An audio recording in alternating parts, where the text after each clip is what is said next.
अक्रोधी संध्या के समय पर पहुंचे। सूर्य अस्त हो गया है। चले थे तो प्रातः काल चले हैं सूर्य उदय के समय पर, और पहुंचे हैं तो सूर्यास्त के समय पर पहुंचे हैं।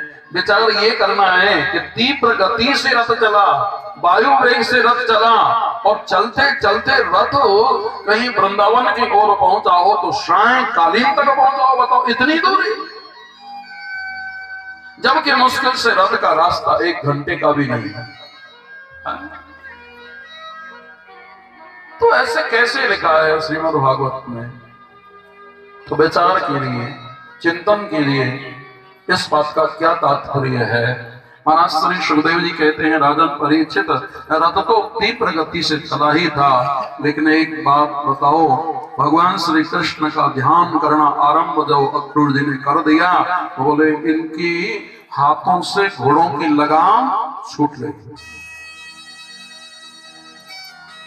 लगाम घोड़ों की छूट गई। जब लगाम हाथों से घोड़ों की छूट ही गई तो ये घोड़े अपनी मस्ती की चाल से चलते हैं। जब मन करता है तो चलते हैं, और नहीं तो घंटों के घंटों विश्राम करने लगते हैं। और ये भगवान के ध्यान में तन्मय थे, भगवान के ध्यान में ऐसे डूबे हुए थे जो चिंतन कर रहे थे कि हे गोविंद, मुझे जैसा अधम पुरुष संसार में कौन होगा, और आप जैसा दयालु पुरुष भी संसार में कौन होगा, कि मैं कितना दुष्टता का कार्य करने चला हूं कि उस कंस के पास कृष्ण बलराम को लेने, और श्री कृष्ण जैसा दयालु कौन है कि फिर भी मुझ अधम का सम्मान करते हैं। चिंतन करते जा रहे थे। देखो जाए चरण जल जाता, अरुण मृदुल सेवक सुख दाता, जय पद परसी तरी ऋष नारी, दंडक कानन पावन कारी, जय पद जनक सुतार लाए, कपट कुरंग संग और धाये, हर और शर सरोज पद जयी, अहो भाग्य में देखूं तेही। भगवान का चिंतन करते करते जा रहे हैं। इसलिए वो संध्या के समय पर वृंदावन के ओर जाकर के रथ पहुंचा। अक्रूर जी ने विचार किया कि संध्या के समय, सूर्यास्त के समय तो ठाकुर जी गौशाला में गायों की सेवा करते हुए मुझे मिलेंगे।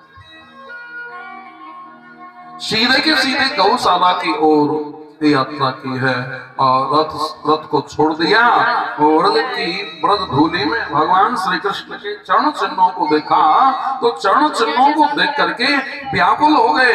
मेरे ठाकुर जी, मेरे प्रभु, मेरे इष्ट, जहाँ जिस भूमि में पैदल पैदल घूमते हो और मैं सेवक रथारूढ़ होकर के यात्रा करूं, तो ये मेरे लिए दुष्टता का कार्य ही तो होगा।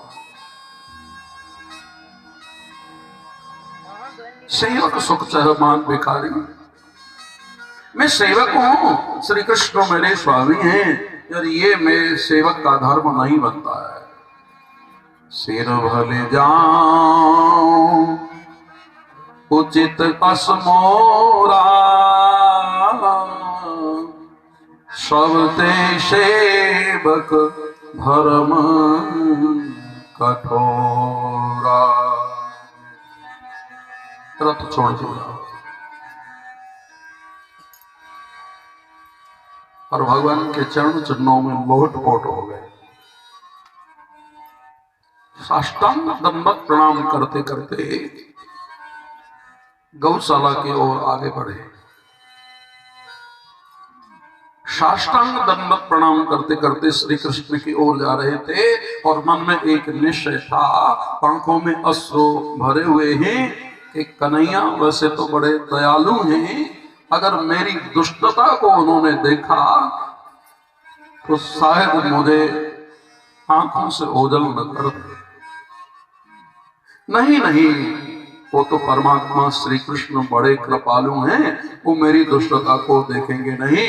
उनके अंदर तो दया उमड़ती रहती है, हर जीव को वो अपना मानते हैं। दंडवत प्रणाम करते करते श्री कृष्ण की ओर फिर से आगे बढ़े। मन में एक बात आ गई, कन्हैया का दर्शन मुझे होगा तो मैं कन्हैया के चरणों में गिर पड़ूंगा, और कन्हैया जब तक मुझे ये न कहेंगे कि चाचा अब उठो, तब तक मैं उनके चरणों से उठूंगा नहीं।